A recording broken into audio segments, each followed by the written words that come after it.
नमस्कार मंडळी. मनदर्पण एक श्राव्यानुभव आहे आमच्या फेसबुक पेजवर. मी तपस्या नेवे तुम्हा पुन्हा एकदा सगळ्यांचं मनापासून स्वागत करते. मंडळी, गेले 8 दिवस म्हणजे 7 दिवस आणि आजचा हा 8वा भाग आपण स्त्री शक्तींना भेटतोय. नवरात्र उत्सव आपण साजरा करतोय. देवीला आपण आदिमाया म्हणतो, आई म्हणतो, आणि या देवीचंच एक रूप आपल्या घरात असतं, ते म्हणजे आपली आई. मग ही आई वेगवेगळ्या वेळी वेगवेगळी रूपं घेत असते. कधी ती प्रेमाने अंजारते, गुंजारते, ती करुणेची मूर्ती असते. कधी कधी तीच आई जेव्हा आपण चुकतो तेव्हा रागवते, दरडावते. जर कोणी आपल्या विरुद्ध काही बोललं तर तिला ते सहन नाही होत. अख्ख्या जगाशी लढायला ती तयार असते. तेव्हा ती जणू काही महिषासूर मर्दिनीचं रूप घेते. अशी आई आपल्याला असणं प्रत्येकाकडे हे खूप भाग्याचं असतं. पण आज समाजामध्ये कितीतरी अशी मुलं आपल्याला बघायला मिळतात की ज्यांना हे आईचं प्रेम, आईची माया मिळालेलीच नसते. कदाचित त्यांना आपली आई कोण आहे हे सुद्धा माहिती नसतं. मग अशा मुलांनी काय करायचं? त्यांना हे आईचं प्रेम कोण देणार? आणि याच प्रश्नाचं उत्तर शोधता शोधता कल्याणच्या सदाशिव चव्हाण यांना उत्तर सापडलं. जीवन संवर्धन फाउंडेशन. मंडळी, त्यांच्या संकल्पनेतून जीवन संवर्धन फाउंडेशनची स्थापना झाली आणि कितीतरी अनाथ मुलांना, जे वेगवेगळ्या वाईट मार्गाला जाऊ शकले असते, ज्यांचं आयुष्य उद्ध्वस्त झालं असतं, अशा कितीतरी मुलांना आधार मिळाला. आणि या सगळ्या मुलांना आईची माया देण्याचं काम, आईचं प्रेम देण्याचं काम तो वसा या संस्थेने उचलला. जीवन संवर्धन फाउंडेशन या संस्थेच्या 3 शाखा आहेत. एक टिटवाळाला, एक निळजेला आणि एक ठाण्यामध्ये. मंडळी, या ठाण्यातल्या जीवन संवर्धन फाउंडेशनमध्ये जवळपास 30 मुली राहतात.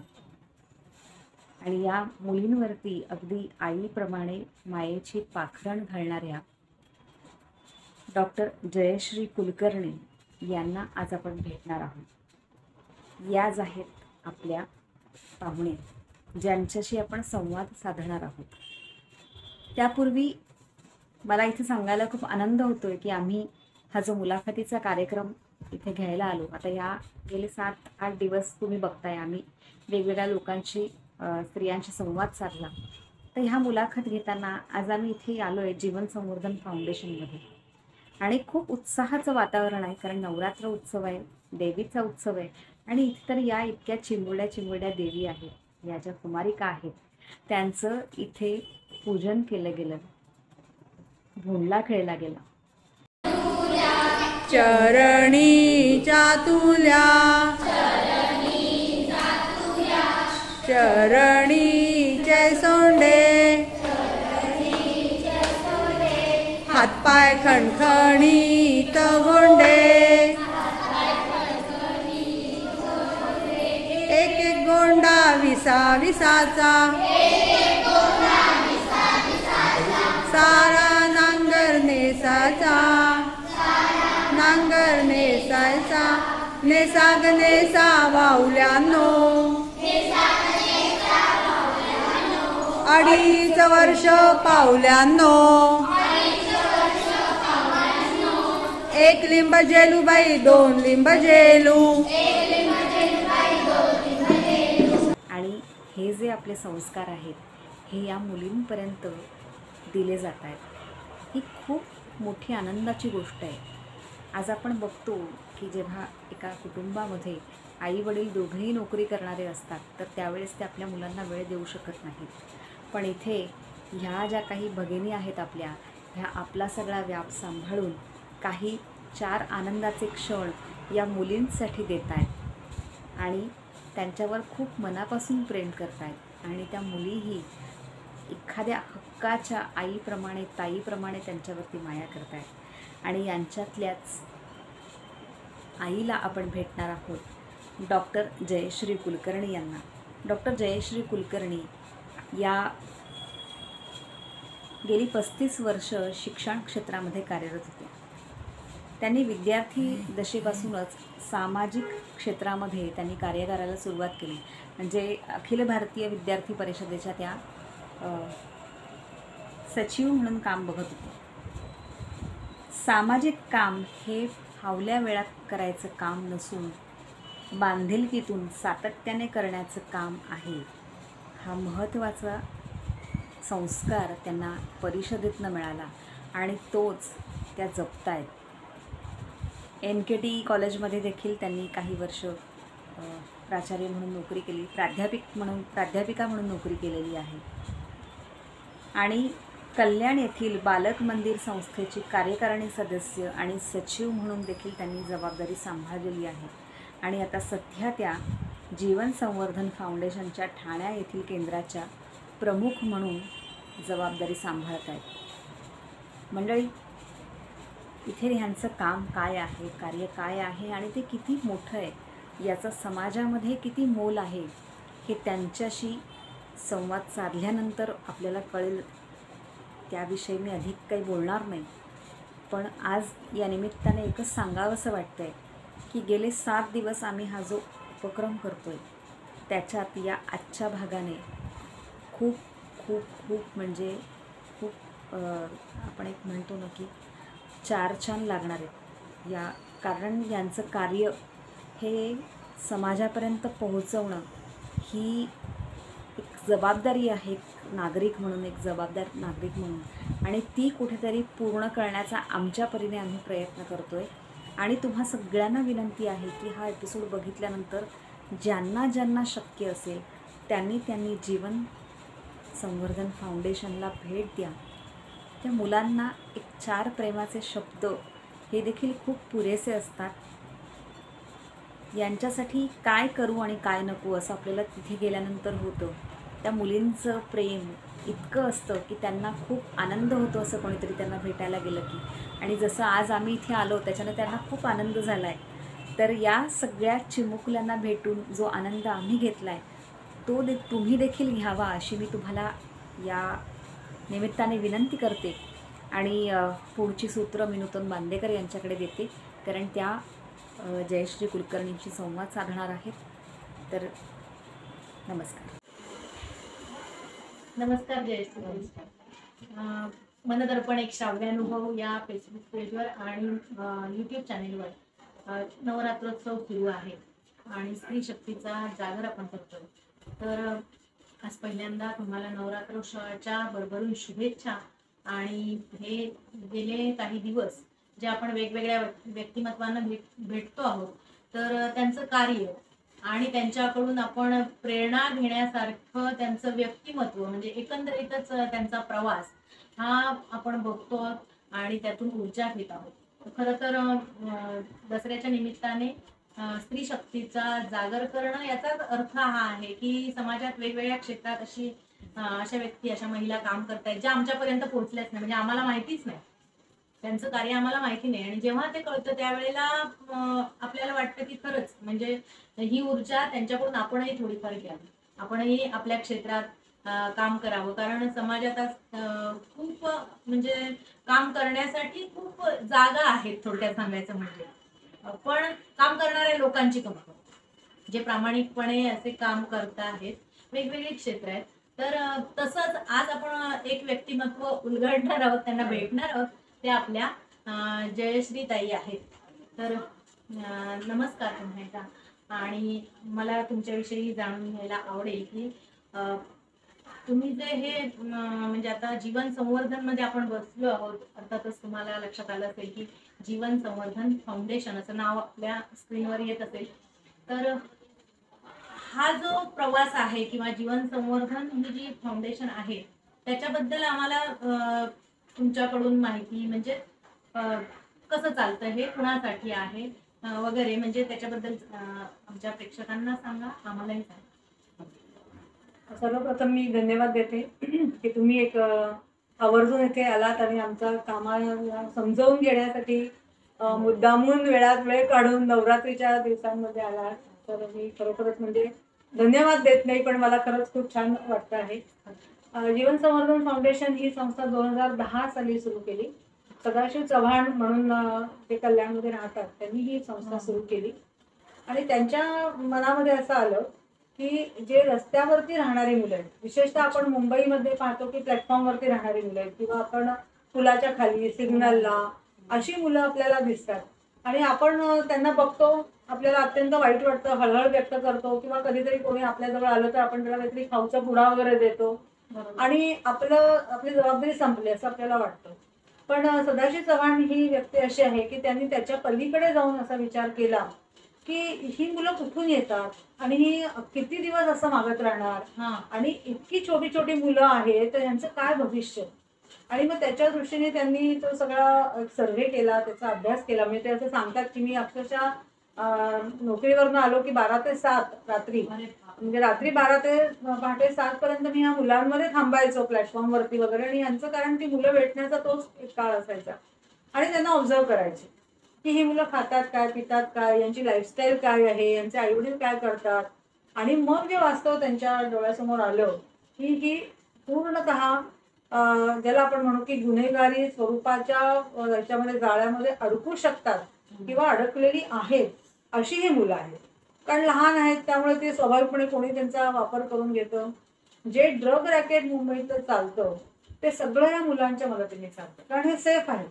त्यांच्या मार्फत आपण जर ड्रग ट्रॅफिकिंग केलं तर ते लोकांना काही कळत नाही, त्यामुळे हे सगळं त्यांच्या मार्फत चालतं. ते भिका मागतात आणि त्यांचे जे पॅरेंट्स, कोणी ते पॅरेंट जे खरे त्यांचे आईवडील असतील असं नाही, कोणी त्यांना सांभाळतं, पण ते त्यांना एक उत्पन्नाचं साधन म्हणून त्यांच्याकडे बघतात. त्यांनी जी आणलेली भीक आहे, त्यांनी जे आणलेला पैसा आहे किंवा काही वस्तू आहे त्याच्यावरती ह्या लोकांनी त्यांचा उदरनिर्वाह, त्यांचं व्यसन चालतं.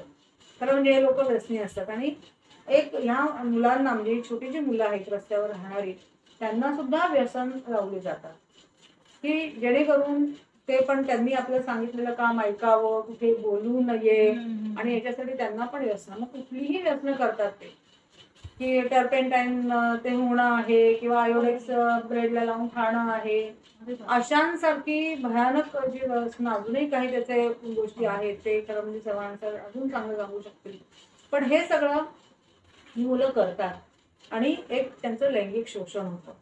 म्हणजे मुलं काय आणि मुली काय, रस्त्यावरती राहत असल्यामुळे त्यांना कुठलीही सुरक्षितता नाही आणि त्याच्यामुळे त्यांचं लैंगिक शोषण होतं. अतिशय वाईट अशा अनुभवातून ते जातात. आणि आपल्याला मुली तर दिसतच नाहीत रस्त्यावरती, कारण त्या रेड लाईट एरियामध्ये जातात, त्यांची सर्वच विक्री. म्हणजे आपल्या कल्पने पलीकडचं मध्यमवर्गीय जीवनाच्या, म्हणजे आपल्या ज्या कल्पना आहेत, चौकट आहेत, त्याच्या पलीकडे जे भयानक असं वास्तव हे त्यांच्या लक्षात आलं. आणि मग त्यांना असं वाटलं की ह्या मुलांसाठी काहीतरी केलं पाहिजे, यांना मेन स्ट्रीम मध्ये आणलं पाहिजे. आणि म्हणून त्यांनी ते प्रयत्न सुरू केले. 2010 साली ही संस्था सुरू केली. आता सध्या आपल्याकडे अशी 3 सेंटर चालतात. एक टिटवाळ्याला आहे, जीवन संवर्धनची 3 सेंटर्स आहेत. अच्छा, म्हणजे खूप भयानक वास्तवता आपल्या समोर उलगडते, म्हणजेच ज्याचा आपण विचारही नाही करू शकत. कारण नॉर्मली आपण आपल्या चौकटीच्या बाहेर पाहत नाही, जात नाही, जगाकडे बघत नाही. अशा दृष्टीने आपण फक्त सुरक्षित जग आणि आपल्या मळलेल्या पायवाटीवरून जात असतो. आणि त्यामुळे हे जे काही तुम्ही सांगताय ना, हे खरंच अंगावर शहारे आणणार आहे. आणि या गोष्टी सत्य आहेत, ज्या अनुभवल्या गेल्या आहेत. आणि त्यातून जे बालक, म्हणजे लहान मुलं मुली, यांच्यासाठी शासनाची बांधिलकी आहेच, पण समाजाची सुद्धा आहे. म्हणजे समाज म्हणजे कोण, तर तुम्ही आम्ही. तर पण जागृत समाज ही इथे संकल्पना महत्वाची, जागे असलेले. आणि तसेच जागे असलेले चव्हाण सर यांनी पहिल्यांदा हा विचार, वेगळा दृष्टिकोन त्यांच्यामध्ये आला स्वतःमध्ये, आणि त्यांनी तो समाजाकडे बघताना वापरला. त्यांच्या दृष्टीला ही मुलं पडली आणि त्यांनी तिथून त्यांना उचलून आणलं प्रत्येक मुलाला. खरंच म्हणजे आता 3 सेंटर झाले आहेत. एका सेंटरमध्ये किती मुलं असतील? म्हणजे आता टिटवाळ्याला प्रामुख्याने पहिलं सेंटर सुरू झालं, तिथे मुलं आहेत, मुलगी आहे फक्त. 56 मुलं तिथे आहेत. आणि हे सेंटर जे आहे ठाणे, हे सेंटर 3 वर्षापूर्वी सुरू झालं. आधी टिटवाळामध्ये मुलं मुली होते आणि ते लहान होते, पण मुलांची संख्या पण वाढली, मुलं मोठी व्हायला लागली, तसं वेगळ्या मुलींचं एक सेंटर सुरू करण्याची आवश्यकता वाटली. आणि मग ठाण्यामध्ये वाघबिळ आधी एक सेंटर सुरू झालं आणि तेच आता आपण इथे या 5-6 महिन्यापासून बरोबर. इथे वाघबिळीचं माहिती होतं मला, हा, तिकडून इकडे शिफ्ट झालं. इकडे असं. एकूण किती मुली आहेत तिथे आता? इथे आता आपल्याकडे 30 मुली आहेत. आणि तसंच कल्याणला म्हणजे हा. डोंबिवली आणि कल्याणच्या मध्ये निळजे जे गाव आहे त्या ठिकाणी पण आपल्या 25 आपलंच आहे. मुली आहेत. ते पण आपलं सेंटर आहे. ते कोविडच्या ह्या काळामध्ये त्या 25. एवढ्या मुली आहेत. आणि मुलं म्हणजे साधारण 110 मुलं या तिन्ही सेंटरमध्ये मिळून आहेत. असं आपण- आणि वयोगट काय असेल? वयोगट आपल्या 4 वर्षापासून ते 20-22 वर्षापर्यंतची मुलं आहेत. आणि त्यांच्या शिक्षणापासून म्हणजे संस्कार आलेच, आपण आपल्या घरातल्या मुलांची किती काळजी घेतो, त्यांच्यावर संस्कार व्हावेत म्हणून किती उपाययोजना, त्यांच्यासाठी किती आपण झिजतो आई वडील म्हणून. पण ही मुलं जी आहेत तर त्यांचे आई वडील त्यांनाच माहिती नाही आहेत कुठे आहेत काय आहेत. बरोबर. आणि तुमच्या आमच्यासारख्या माणसांनी जी सहृदय आहे, ज्यांच्यामध्ये हृदय आहे, म्हणजे आपल्या मुलांसाठी हृदय आहे की नाही, मग तसंच या मुलांसाठी एक मोठं विशाल असं हृदय या जीवन संवर्धनने तयार केलं. इथली मंडळी जी आहेत, जयश्रीताई, म्हणजे खरंच असं कौतुक वाटतं तुम्हा सगळ्यांचं की तुम्ही सगळे, तुमचेही व्याप आहेत ना, प्रत्येकाचं घरदार संसार सगळं आहे आणि त्यातून तुम्ही हा वेगळा वेळ देणं म्हणजेच वेगळा विचार करणं, आपल्या संसाराबरोबर आपल्या फॅमिली बरोबर आपण जीवन संवर्धन नावाचं एक कुटुंब इथे तुम्ही स्थापित केलंय. आणि त्याच्यामध्ये असणारी ही मुलं जी आहेत ना, ही आम्ही आता खरोखर पाहिलं ना, म्हणजे मी याच्या आधी बऱ्याच वेळेला बघितलंय, टिटवाळ्याचं सेंटर पण मी पाहिलंय. अच्छा. हो. आणि म्हणजे त्यामुळे या मुलांबरोबर इथल्या लोकांची जी वागण्याची बोलण्याची त्यांच्याशी म्हणजे कसं आपण म्हणतो की राहण्याची जी पद्धत आहे ना एकमेकांशी, तर ती अटॅचमेंट इतकी आहे की ती त्या मुलांकडून कळते. म्हणजे ती दाखवण्याची किंवा सांगण्याची गोष्ट नाही. ती मुलं ज्या आत्मीयतेनं या सगळ्या मंडळीकडे बघतात किंवा यांच्याकडून म्हणजे त्यांना जो विश्वास आहे इथल्या लोकांबद्दलचा, तो फार महत्वाचा आहे. नाहीतर मुलं शेवटी ती लहान वयोगटातली मुलं आहेत किंवा वाढत्या वयाची मुलं आहेत, त्यांना खूप मोठं जग बाहेर त्यांनी बघितलंय, जे नाही बघायला पाहिजे हे त्या मुलांच्या आयुष्यात येऊन गेलंय कदाचित. जो आपण विचारही करू शकत नाही, अशा वेगवेगळ्या प्रकारातून ती मुलं आली आहेत प्रवास करून. आणि इथे येऊन आपण त्यांना कुठेतरी एक कुटुंबाचा फील देतोय आणि त्यांना मोठं करण्याचा प्रयत्न करतोय, जेणेकरून ते आपला इतिहास विसरून भविष्याकडे चांगल्या पद्धतीने वाटचाल करतील. तर हे सगळं काम तुम्ही करताय, खरंच म्हणजे हॅट्स ऑफ आहे तुम्हाला, बोलू शकत नाही आम्ही. पण मला असं म्हणजे एक म्हणजे कुतूहल असं वाटतं की तुम्ही ऍक्च्युली एनकेटीला प्राध्यापिका म्हणून काम करत होता. म्हणजे कॉमर्स साईडच्या आहेत मॅडम, आणि कॉमर्स साईडच्या असून तुम्ही एकदम झटकन समाजसेवेत कसं काय? झालं असं की मी जेव्हा पुण्याची आहे मुंबईची, आणि पुण्यामध्ये असताना कॉलेजमध्ये जेव्हा होते तेव्हापासून सामाजिक कामात कुठल्या ना कुठल्या तरी मी असायचे. आणि त्यावेळेला विद्यार्थी परिषदेचं काम करायचं, अखिल भारतीय विद्यार्थी परिषद. आणि मग त्याचे 3 वर्ष मी पूर्ण वेळ काम केलं. म्हणजे माझं शिक्षण झालं, इन्कॉम केलं, ICW इंटरमिजिएट मी केलं. आणि मग त्याच्यानंतर मी नाशिकला 3 वर्ष, म्हणजे कल्पना अशी आहे की आपलं शिक्षण झालं की एक काही वर्ष आपण समाजासाठी द्यायची, असं एक संघटनेने आम्हाला एक पद्धत आहे. त्यामुळे मला ते आवडलं आणि मला असं वाटलं मी हे केलं पाहिजे. मला नाशिकला पाठवलेलं होतं. 3 वर्ष मी ते काम केलं. आणि या सगळ्या प्रवासामध्ये असं म्हणजे संस्कार दिले गेले की सामाजिक काम हे केवळ तुम्हाला एक हॉबी म्हणून करायची नाहीये किंवा तुम्हाला एक वेळ घालवण्याचं साधन नाहीये, तर ही तुमची एक बांधिलकी आहे, आयुष्यभराची कमिटमेंट आहे. कुठे ना कुठेतरी तुम्ही काम करत राहिलं पाहिजे. अशा प्रकारचे संस्कार आमच्यावरती विद्यार्थी परिषदेने केलं. आणि त्याच्यामधनं मग माझं नंतर पुढे लग्न झालं 87ला. आणि त्यानंतरही मी कुठे ना कुठेतरी सारखं काम करत राहिले. लग्न होऊन तुम्ही ठाण्यात आले? मी आधी कल्याणला होते. तर कल्याणला पण मी विद्यार्थी परिषदेचं काम करत होते, उपाध्यक्ष होते तिथली. म्हणजे कॉलेजमध्ये मी प्राध्यापक जॉईन झाले तरी सुद्धा मी हे काम करत होते. नंतर कल्याणला एक बालक मंदिर म्हणून संस्था आहे, त्याच्या मॅनेजमेंटवरती मी 6 वर्ष होते आणि 3 वर्ष सचिव होते तिथली. तर मग तिथे मुलांसाठी एक प्राध्यापक असल्यामुळे स्वाभाविकच मुलांमध्ये आपल्याला इंटरेस्ट असतो. तर मुलांसाठी उपक्रम करणं, काही अकॅडमिक कार्यक्रम करणं, असं त्या काळामध्ये मी केलं होतं. पण बालक आश्रम म्हणजे तुम्ही, बालक मंदिर म्हणून संस्था आहे, शाळा आहे रेग्युलर, शाळा, म्हणजे हा, बालक कॅप्टन मंदिर शाळा. त्याला हा. मोठी संस्था आहे ती. हा. म्हणजे सुवर्ण महोत्सव वर्ष मी जेव्हा तिथे होते तेव्हाच त्याचा झाला. आणि सगळ्यांना माहिती आहे captain Rama high school, captain Rama Oak high school हे कल्याणच्या परिसरामध्ये सगळ्यांना माहिती आहे. तर त्या शाळेच्या मॅनेजमेंटवरती होतं. म्हणजे आपल्याला जे करता येईल ना तेवढं आपण करायचं, हे संस्कार आम्हाला विद्यार्थी परिषद मुळातच मॅडमचं एक वाक्य मला फार आवडलं आणि भावलं. कोणतं तर सामाजिक कार्य हे केवळ वेळ घालवण्यासाठी किंवा आपण काहीतरी करायचंय मला असं म्हणून होत नाही. ती एक सामाजिक बांधिलकी आहे आणि ती रुजावी लागते, ती मुळात असावी लागते आपली. म्हणजे मी आत्ता स्टार्ट करेन, आजपासून मी सामाजिक कार्य करते असं म्हणून होत नाही. तर ते संस्कार, आणि संस्कार ही गोष्ट त्यांना विद्यार्थी परिषदेकडून त्या विद्यार्थी दशेत असतानापासून मिळाली. आणि त्यामुळे तो संस्कार त्यांच्यात रुजलाय. आणि अर्थातच ही गोष्ट फार मोठी आहे आपल्यासाठी, आपल्या समाजासाठी. कारण अशा व्यक्ती किंवा अशा महिला पुरुष जेव्हा पुढे येतील, जेव्हा खऱ्या अर्थाने सामाजिक कार्य, समाजसेवा करतील, म्हणजेच देखावा नसून मुळापासून ते काम असेल, आणि तेव्हाच कुठेतरी समाजाच्या या वेगळ्या वळणावर जाणाऱ्या वाटा ज्या आहेत या कुठेतरी बंद होतील, त्यांना आपण आटोक्यात आणू शकू. आणि खऱ्या अर्थाने आपल्या मुलांची, म्हणजे माझ्या मुलांची जशी मी प्रगती बघते तशी संपूर्ण समाजाची असावी, ही भावना कुठेतरी असली पाहिजे.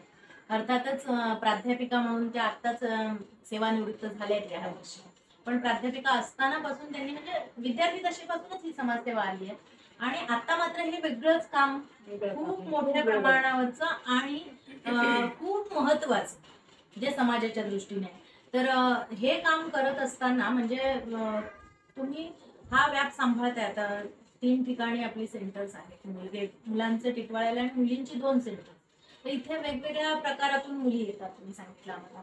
तर या मुलींना शिक्षण किंवा बाकीचे संस्कार जे करायला हवे, चांगल्या सवयी लावायला हवे, त्यांचं आरोग्य जपायला हवं, याच्यासाठी तुम्ही कसं काय मॅनेज करता? म्हणजे तर आपली जशी 3 सेंटर्स आहेत, ठाण्याच्या सेंटरचे मी प्रमुख आहे.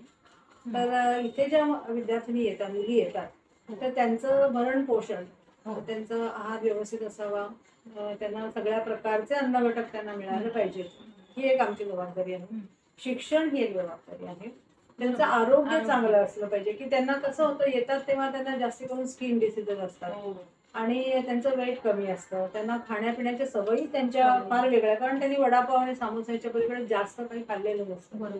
तर इथे आल्यानंतर त्यांना ते चांगलं खाण्याची सवय लावणं, त्यांचं एक शेड्यूल आखणं, ते सकाळी त्यांना लवकर उठवणं आहे, दररोज आंघोळ करायची असते, हा सुद्धा एक खूप मोठा एक विषय असतो. आणि मग ते पटकीन गळी उतरत नाही, त्यासाठी गोडी गुलाबीने प्रयत्न करायला लागतात.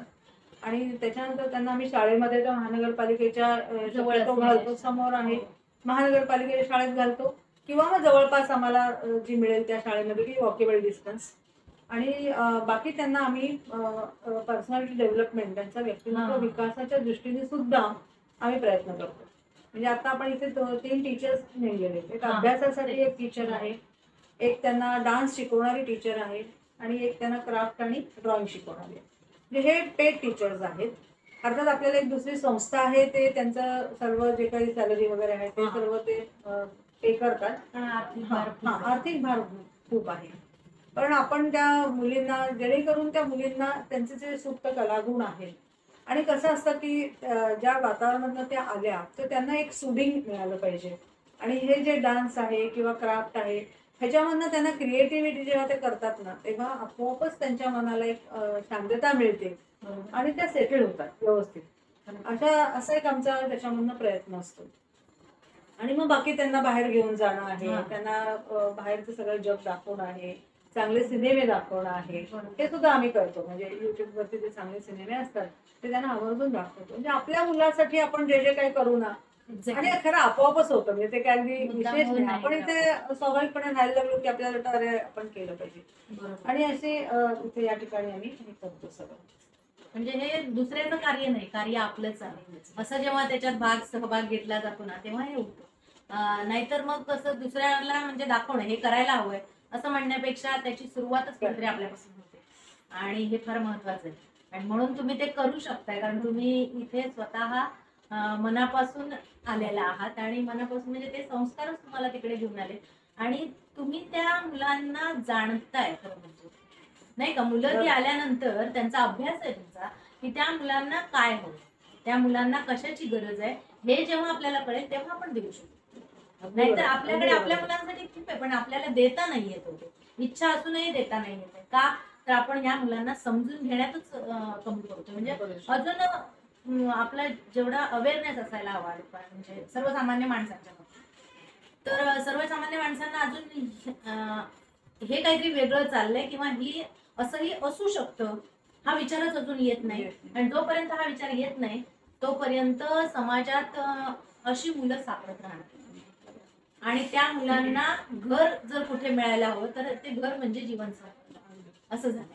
पण ऍक्च्युली मला असं वाटतं मॅडम की ही मुलं जेवढी लहानपणी इथे येतील म्हणजे जेवढी लवकर ही सापडतील जेवढी लवकर इथे येतील तेवढी ती लवकर त्यातून बाहेर पडतील नाही का. म्हणजे आणि म्हणजे तुम्हाला असा फरक जाणवतो का की लहान मुलं इथे आली किंवा मोठी आली एक 10-15 वर्षाचं मुलं आले किंवा एक 14-15 वर्षाचा मुलगा आलाय किंवा मुलगी आली आणि अगदी 2-4 वर्षाची सुद्धा मुलं येत असतात म्हणजे त्यांना त्यांची प्रगती करताना किंवा त्यांना मोड करताना तुम्हाला फरक जाणवत असेल. हो असं होतं. तसं एखादं उदाहरण घेऊन म्हणजे असं होतं ना जेव्हा लहान मूल येतं ना तेव्हा थोडंसं म्हणजे त्याला आपण काही खाऊ दिला वळू दिली की पटकन अट्रॅक्ट होतं. जसं शाळेमध्ये आहे की टीचर त्यांना आपल्या स्वतःकडे अट्रॅक्ट करून घेतात आणि ती मुलं त्या टीचरच्या भोवती रमतात आणि आईला थोड्या वेळाने विसरतात.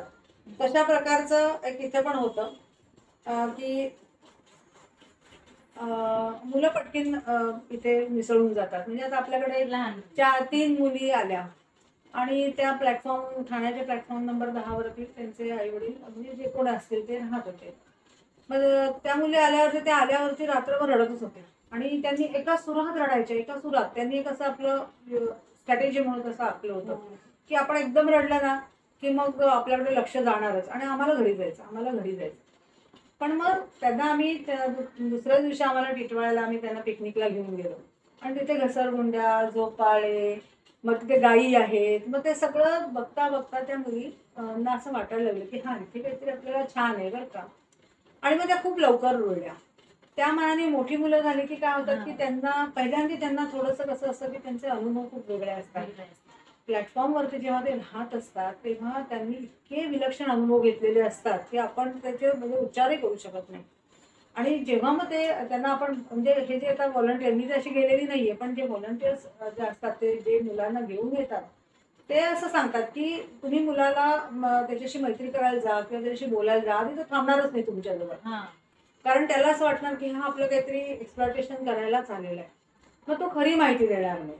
मग तो 10 प्रश्न तुम्ही जर त्याला विचारले तर त्यातलं एकही उत्तर तो सरळ आणि खरं देणार नाही. 3-4-5 महिने जर तुम्ही त्याच्याशी मैत्री केली तर मग तो कधीतरी थोडासा तुमच्याशी मोकळेपणाने बोलायला लागतो आणि मग आल्यावरती पण त्याचा संशय असतो आपल्या इथे का बरं आणलंय ही व्यक्ती आपल्याला काही करणार तर नाही ना आपल्याला का आपला गैरफायदा तर घेणार नाही ना असते कारण त्यांनी अनुभव घेतलेले असतात आणि त्याला बुद्धी पण असते त्यामुळे तो पटकीन होत नाही. पण हळूहळू जेव्हा त्याला ते लक्षात येतं की इथे आपल्याला काहीतरी विकास होणार आहे आणि सुरक्षित आहे. बाहेरचे येणारे लोक जेव्हा आम्ही मुद्दामून लोकांना म्हणतो की तुम्ही या इथे या आणि मुलांशी फक्त गप्पा मारा आणि तुम्ही म्हणजे बँकेतले लोक आहेत पोलीस ऑफिसर्स आहेत आर्मी मधले लोक आपल्याकडे येऊन गेलेत त्यांना पाहून मग मुलांना वाटतं हा मला हे व्हायचं म्हणजे एक रोल मॉडेल त्यांच्यासमोर उभं राहतं. म्हणून आम्ही लोकांना तुम्ही काही त्यांच्यासाठी आणू नका फक्त तुम्ही गप्पा मारायला या आणि तुमची माहिती द्या की तुम्ही काय करताय. आणि मग त्याच्यातनं ही मोठी मुलं असतात ना त्यांना कुठेतरी असं वाटायला लागलं की हा मला हे असं व्हायचंय आणि मग त्यांना बाहेरचं जग आणि हे यांच्यातली तुलना सुरू होते मग ते हळूहळू ऍडजस्ट होऊन लागतात. म्हणजे आपण म्हणजे जे तुमचे ऑल इंडियन्स आहेत त्यांना अशी मुलं ज्या ठिकाणी दिसतात तर त्यांच्याशी आधी मैत्री करावी लागते असं म्हणाल. 5-6 महिने जातात एकेका मुलावर. म्हणजे त्यांच्याशी मैत्री करणं म्हणजे काय तर त्यांच्याशी भावनिक एक प्रकारची जवळीक करणं आणि त्यांना विश्वास देणं की ही व्यक्ती मला त्रास देणारी नाही आहे तर माझे चांगल्यासाठी काहीतरी प्रयत्न करणारी किंवा माझ्या मित्रासारखे आहे असा जेव्हा विश्वास होईल तेव्हाच ती मुलं त्यांच्यासोबत यायला तयार होतात.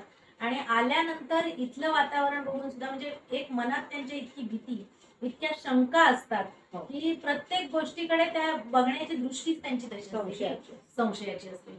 इथे काय मला भीती तर नाही ना, इथे कोण काय करणार तर नाही ना, या भीतीपोटी ही वाढत्या वयाची मुलं जी 10 वर्ष 15 वर्ष म्हणजे ज्यांना समज यायला लागते, तर अशा वयात ही मुलं असा विचार करत असतात अशा आणि त्यामुळे ते ऍडजस्ट होण्यात त्यांना थोडासा खूप, वेळ हा, लागतो. थोडं कठीण जात असेल त्यांना त्यांच्या बाजूने विचार केला तर. की म्हणजे कसं झालंय की आतापर्यंत 10 ते 15 वर्ष जन्मापासून मी ज्या वातावरणात वाढलोय तिथून एकदम जर तुम्ही वेगळ्या वातावरणात मला आणलं तर मग त्यांना ते पटतच नाही. बरोबर. म्हणजे अंगवळणी पडलेल्या सगळ्या सवयी आहेत त्या जायला आधी वेळ लागतो. वेळ लागतो. म्हणजे हे कितीतरी मोठं आणि कितीतरी कल्पनेच्या पलीकडचं काम आहे. आणि ते मला वाटतं असं की एकट्याने ठरवून किंवा सांगून होणाऱ्या गोष्टी नाही. म्हणजे शाळेत शिकवणं वेगळं की शाळेत आम्ही अभ्यासक्रम शिकवतो, मुलांना बसायला शिकवतो, जेवायला शिकवतो. पण ती बरोबर. मुलं नॉर्मल घरातली नॉर्मल मुलं आलेली असतात जी घरी हे सगळं करत असतात आणि त्यांना थोडंसं सांगितल्यानंतर त्यांना वाटतं की नाही इथे आपल्याला हे करायला हवं, ज्याच्याकडून आपण चांगलं काहीतरी शिकू किंवा चांगलं आपल्याला इथे मिळतं. पण या मुलांची मानसिकताच अशी तयार झाली आहे की त्यांना जगाकडे बघण्याचा त्यांचा दृष्टिकोन बदलला. तो दृष्टिकोन बदलण्यासाठी मला वाटतं समुपदेशन वगैरे असं काही होतं का इकडे? हो. म्हणजे तुम्हाला काय म्हणजे गरज वाटते ते? हो. समुपदेशन होतं आणि मुख्य इथे जे राहणारे 24 तास राहणारे जे लोक आहेत म्हणजे आता इथे आपल्याकडे अधीक्षिका आहेत हा. आणि इथे किंवा PRO आहे, नंतर आपल्या अन्नपूर्णा आहे त्या आपण त्यांना स्वयंपाक करतात. तर ह्यांचं जे रोल असतं तो खूप महत्वाचा असतो की प्रत्येक मिनिटाला त्या मुलांशी बोलणं, इंटरॅक्ट करणं आणि त्यांच्या वर्तनातनं दाखवून देणं की हा आम्ही तुमच्यावर प्रेम करतो. कसं असतं या मुलांना प्रेम नसतं मिळालेलं आणि त्या प्रेमाचे साठी म्हणजे ते भुकेलेले असतात. त्यामुळे जेव्हा त्यांना असं लक्षात येतं की हा ह्या ज्या आहेत ना ते आपल्याला प्रेम करतात, आपण तक्रारी केल्या तरी ऐकून घेत आहेत, आपण काही चुका केल्या तरी रागवतात पण मनामधनं प्रेम आहे, हे जेव्हा त्यांना जाणवतं तेव्हा त्यांच्यामध्ये खूप परिवर्तन होत जातं. म्हणजे आम्ही कमिटी मेंबर्स आहोत, आम्ही बाहेरनं येऊन इथे 4-5 तास अगदी दिवसभर थांबू, पण खरा रोल जो असतो तो इथल्या अधीक्षिकेचा किंवा इथले राहणाऱ्या जे 24 तास त्यांच्या 24 तास. सान्निध्यात आहे अगदी खूप आणि मोठं काम आहे. त्यांच्या वागणुकीचा परिणाम मुलांवरती मुलांवर होतो. अटॅचमेंट निर्माण होते किंवा अगदी अगदी. तेच संस्कार होतात. आता म्हणजे मी एक उदाहरण देते की आमच्याकडे मुली आल्या, त्या कचरा कुंडीमधनं अन्न वेचून खात होत्या आणि मेंटली रिटार्डेड टाईप होत्या. तर आम्हाला एक कोणीतरी कळवलं की असं असं मुली आहेत आणि आम्ही घेऊन आलो त्यांना. त्यांची आई मेंटली रिटार्डेडच होती, तर ती कुठेतरी हॉस्पिटलमध्ये होती, वडील आजारी होते आणि ते आम्हाला आमच्या इथे काकांना म्हणजे आम्ही मग त्यांचा थोडासा शोध घेतला की कोणी मुलींना रस्त्यावर सोडलं. तिघी बहिणी आणि तर ते काका होते, त्यांनी मुलींना रस्त्यावरती सोडलेलं होतं. कारण त्यांची परिस्थिती अशी होती की ते स्वतःची 2-4 मुलं शिवाय ह्या 3 मुले सांभाळणं शक्य नाही. त्यामुळे त्यांनी सोडून दिलं आणि बरेचदा आपण बघतो की आई वडील आपल्या मुलांना, सख्या मुलांना रस्त्यावर सोडून देतात. मग ह्या मुलींना आम्ही आमच्या वाघबेळच्या सेंटरला आणलं. त्यातली एक मुलगी मेंटली रिटायर्ड म्हणजे तिला कशाचीच सेन्स नव्हता. ती टॉयलेटचा सेन्स नाही, ती नाव सांगू शकत नाही, तिला बघितल्यावर ती बधीर अशी अवस्था आपण म्हणू ना तशी तिची अवस्था. पण आमची त्यावेळेची जी अधीक्षिका होती अश्विनी नाव, 24 वर्षाची मुलगी NSW करून आलेली, तिने आम्ही म्हटलं अश्विनी इथे तर हिला टॉयलेटचा सेन्स नाहीये आणि मग सगळ्या मुलींना पण त्याचा त्रास होतोय, आपण हिला त्या दुसऱ्या ह्याच्यामध्ये केंद्रामध्ये पाठवू. तिच्या डोळ्यातनं पाणी आलं, ताई नाही आम्ही सांभाळू. आणि मुली पण म्हणाल्या आम्ही सांभाळू, ज्योतीला आम्ही त्या मुलीला सांभाळू.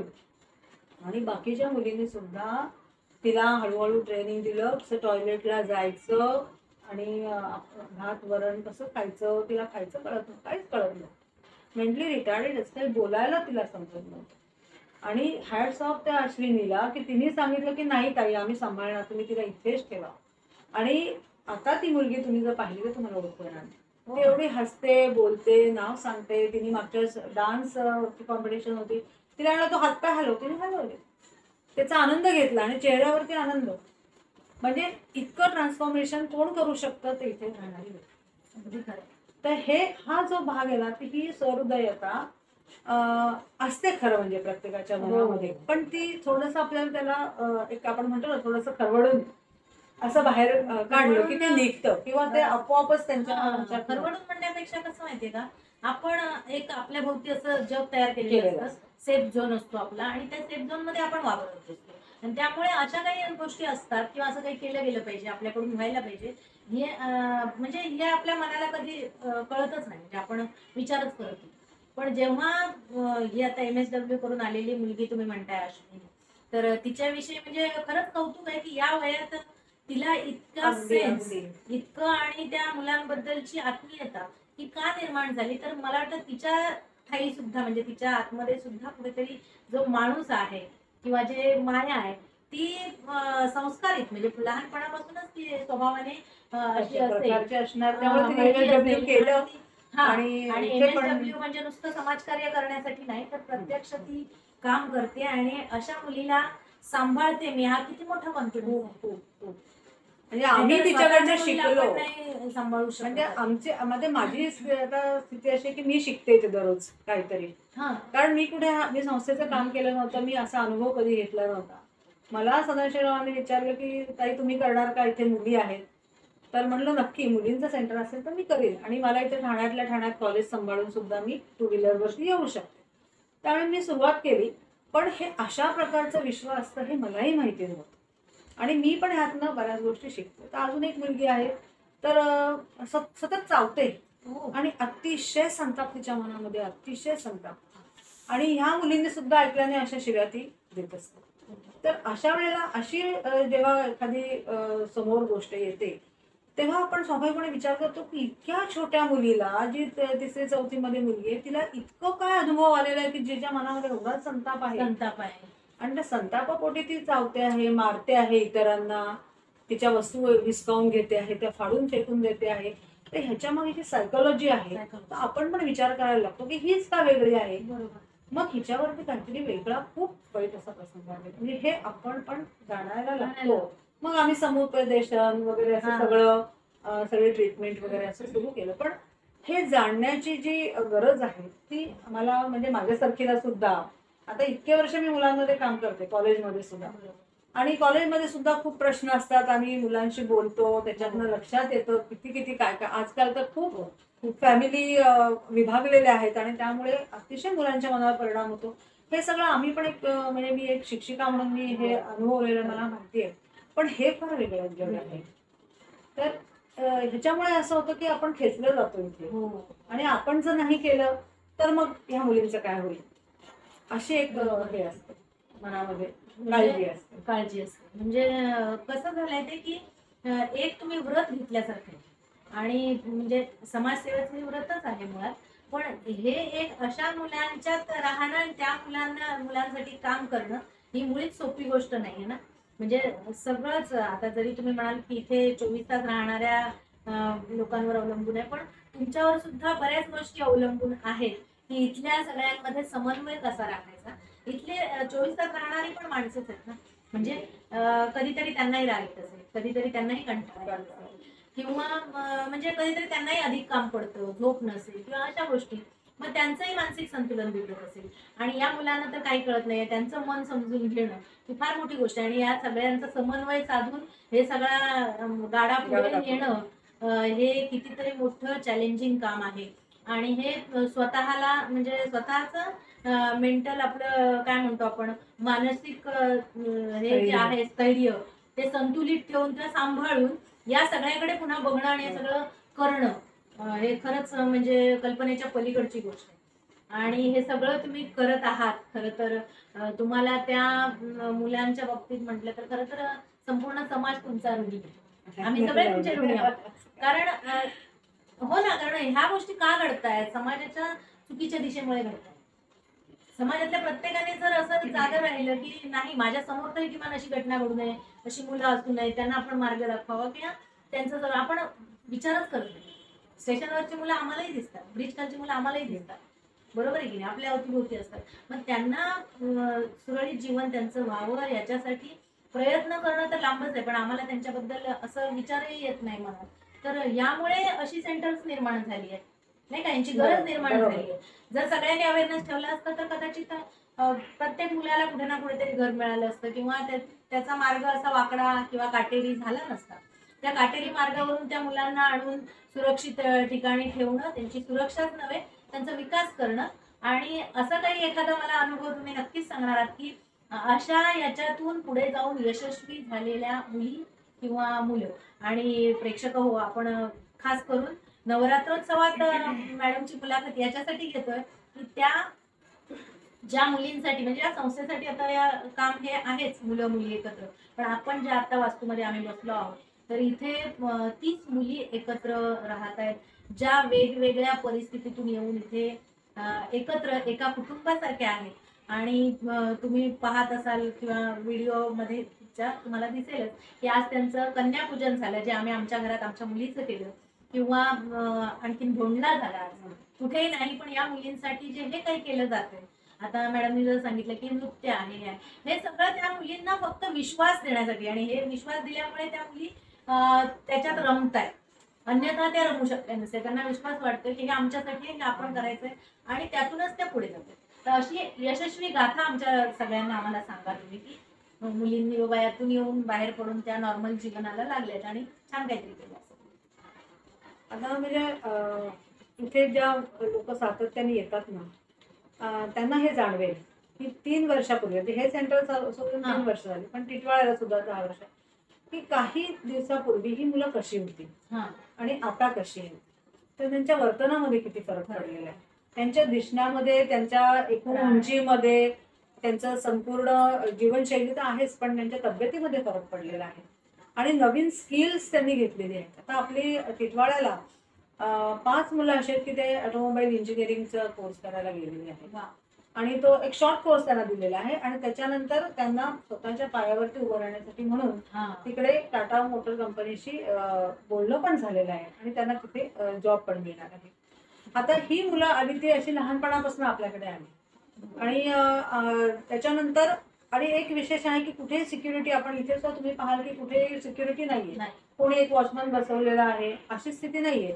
या 3 महिलांवरती तिथलं संपूर्ण केंद्र आहे. तसंच टिटवाळ्याला पण आहे, कुठे सिक्युरिटी नाही आणि सगळं मोकळं आहे. तिथे तर पूर्ण असं फार्म हाऊस सारखं आहे आणि पूर्ण मोकळं आहे ते, पण कोणी निघून गेले पळून गेले अशा केसेस नाहीये. तर हे का आहे, तर ही एक चुंबकीय शक्ती आपण इथे निर्माण केलेली आहे आणि त्यामुळे त्या मुलींना मुलांना इथे राहावंसं वाटतं, थांबावंसं वाटतं. हा, काही वेळेला होतं म्हणजे की नाही आता कंटाळा आलेला आहे असं होतं, पण ते निघून नाही जात. आता हा एक मोठा भाग आहे. इथे सुद्धा आपल्या सॉरी ठाण्यामध्ये सुद्धा आपल्या 2 विद्यार्थिनी आहेत, त्या आता F5 BCom ला त्यांना आपण ऍडमिशन घेतलं. त्यांना टॅलीचा कोर्स आपण दिलेला आहे आणि त्यांना इच्छा आहे की ऑफिसर व्हायचं आहे. त्यांना आपण विचारलं त्यांना ऑफिसर व्हायचं आणि आपण मुलांना असं अजिबात म्हणत नाही की तुम्ही ताबडतोब 18 वर्ष झाले 19 वर्ष झाले चला पायावर उभं राहा कुठेतरी जॉब करा, असं नाही म्हणत.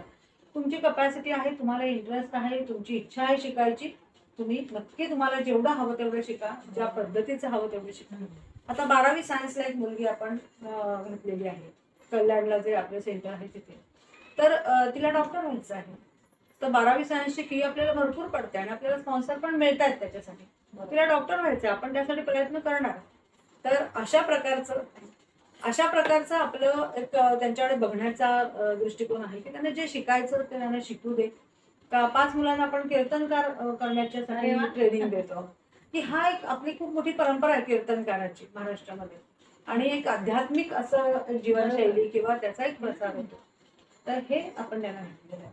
तर अशा यशस्वी गाथा आहेत. आता आपल्या 3-4 मुली इथे आपल्या 10वी इथं 10वी मध्ये गेलेल्या आहेत. एक मुलगी 11वी आर्ट्सला आहे, 2 मुली म्हटलं तसं फर्स्ट इयर बीकॉमला आहे, टॅलीचा कोर्स करतायत. 4 मुलींना आपण शिवण क्लास एक स्वतःच्या पायावर, तुम्हाला आता तुम्हाला स्किल म्हणून घ्या, आता काय तुम्ही लगेच त्याच्यावर पैसे मिळवायचे नाही, पण तुम्हाला एक आवड आहे ना, तुम्ही शिका. एक मुलगी तिला गाणं शिकायचं आहे. डान्स तर तुम्ही आता कधीतरी तुम्ही आपण डान्सचे कार्यक्रम त्यांचे इतकं त्यांना द्याल तेवढं त्या लगेच अगदी तुम्ही म्हणजे जेवढं द्याल ना तेवढं घ्या. खूप खूप खूप सुंदर. फक्त त्यांना मोल्ड करायचंच काही काम असतं, म्हणजे त्यांना जसं प्रशिक्षण द्याल तसं ते पुढे म्हणजे करत जातात. अगदी 1 तासाचा कार्यक्रम करावा अशी इतकी कपॅसिटी त्यांच्या डान्समध्ये आहे. 1 तासाचा व्यवस्थित प्रोफेशनल कार्यक्रम करू शकते, एवढं सुंदर ते करतात. हे सुद्धा यशच आहे. अगदी यश, मोठं यश. अजून ते लहान आहेत, अजून आमच्या पहिल्या बॅचच पाहायला गेली म्हणजे 2 मुली अजून लहान आहेत, शिकतात मुली. पण तेच म्हणजे त्यांचा तरी सुद्धा खूप मोठी प्रगती आहे ना ही. म्हणजे ते कुठून आले हा जर विचार केला तर आजची प्रगती त्यांची खूप लक्षणीय आहे. म्हणजे असं नाही आपण म्हणू शकत की ती मुलं अजून काही करत नाही. तर त्यांच्यात इथे येऊन एवढा सगळा बदल तुम्ही घडवून आणलाय. खरंच म्हणजे तुम्ही सगळ्यांनी मिळून जीवन संवर्धनला सॅल्यूट आहे. बरोबर. म्हणजे सगळी मंडळी तुम्ही आणि खरोखर म्हणजे समाज तुमचं देणं लागतं असं म्हणायला पाहिजे की आर्थिक मदत आम्ही देऊ, आम्ही हात पुढे करू, पण हे जे प्रत्यक्ष काम करणं ना हे फार महत्वाचं. तिथे जे आपले म्हणजे इनपुट्स तुम्ही देतायत स्वतःहून तिथे काम करतायत, याच्यामुळे ही संस्था आहे. आणि अर्थातच अशा संस्थेला म्हणजे आर्थिक मदत तर लागतेच, कारण पैशाशिवाय बाहेर काही होत नाही. मुलांना आता डॉक्टर तिला करायचं म्हणजे किती फी आहे आणि काय आपण विचार करतो. म्हणजे हे सगळं करण्यासाठी एक सामाजिक बांधिलकी म्हणून आपण इथे म्हणजे सगळेच जण येऊन काम नाही करू शकत. पण अशा लोकांना ज्यांना ज्यांना वाटतंय त्यांनी पुढे आलं पाहिजे. कारण सामाजिक बांधिलकी ही कोणत्याही प्रकारे आपल्याला निभावता येते. असं नाहीये की सगळ्यांनीच येऊन इथे काम करा, पण जे काम करतायत त्यांना सपोर्ट करणं, त्यांना आधार देणं, त्या मदतीचा हात देणं, जेवढा आपल्याकडे वेळ असेल. दररोज नाही येऊ शकत, पण कधीतरी सुट्टीच्या दिवशी किंवा मे महिना सुट्टी असते, आपल्या मुलांना कधीतरी हे जग वेगळं दाखवणं हे खूप महत्वाचं आहे. कारण पुढे जाऊन आपल्या मुलांच्या मनात अशा काही गोष्टी ह्या माहितीच नाही हे असं न होता किमान माहिती आहे आणि त्याच्यासाठी मी सुद्धा समाजाचा घटक आहे हे आपल्या नॉर्मल मुलांना सुद्धा कळायला हवं की आपल्यासारखीच मुलं इथे राहतात आणि ती कशा प्रकारे मोठी होतात, नाही का. म्हणजे आजची परिस्थिती घरातली आपल्या बघितली तर सर्वसामान्य घरात तर खरोखर म्हणजे हे सगळं आहे ना, हे बघून असं इथे आल्यानंतर वेगळाच फील येतो की म्हणजे काय सांगू की म्हणजे मी शाळेत शिक्षिका आहे, मी पण विद्यार्थ्यांच्या बरोबरच असते. पण इथे हे घरपणा जो आहे ना, म्हणजे आपलं कुटुंबाची हे संकल्पना आणि या संकल्पनेच्या तुम्ही प्रमुख आणि एवढा सगळा भार तुम्ही इथला सांभाळताय आणि तुमचे चव्हाण सर जे आहेत ते ह्या तिन्ही संस्था अगदी लिलया म्हणजे याचं काम पेलतायत. अर्थातच इथे येणारी मुलं अजूनही येत आहेत, म्हणजे आणखी जसं जसं शोध लागेल तसं की मुलं येतात, म्हणजे वाढतं कुटुंब थोडक्यात असं आहे. आणि हे सगळं पेलण्यासाठी तुम्हाला खरोखरच म्हणजे सगळ्यांनी साथ दिली पाहिजे असंही एक अपेक्षा वाटते सगळ्यांकडून. आणि दुसरं म्हणजे कसं हे काम असंच अविरत चालू राहिलं पाहिजे. ज्यांना ज्यांना शक्य आहे त्यांनी इथे येऊन म्हणजे आपलाही काही सहभाग याच्यामध्ये आपण देऊ शकतो. म्हणजे आम्ही सुद्धा कधी आलो तर तुम्ही म्हणजे या ठिकाणी हे सगळं करण्यामागचं तुमचं बळ जे आहे, तुमची जी शक्ती आहे त्याला खरोखर सॅल्यूट आहे. आणि आम्हाला तुम्ही आज वेळ दिलात, सगळं सविस्तर बोललात, त्याबद्दल मनदर्पण तर्फे मी तुमचे आभार मानते. आणि अशीच ही स्त्री जागर किंवा स्त्री शक्ती जी आहे म्हणजे त्याला आपण नमस्कार करतो, वंदन करतो, तसं मी तुम्हाला या ठिकाणी वंदन करते आणि थँक्स. धन्यवाद, तुम्ही आलात म्हणून खरंच धन्यवाद. खूपच छान आहे सगळ्यांचे ड्रेसेस. आता तुम्हाला आर्टिफिशियल ज्वेलरी आणली, त्याला ज्वेलरी घेऊन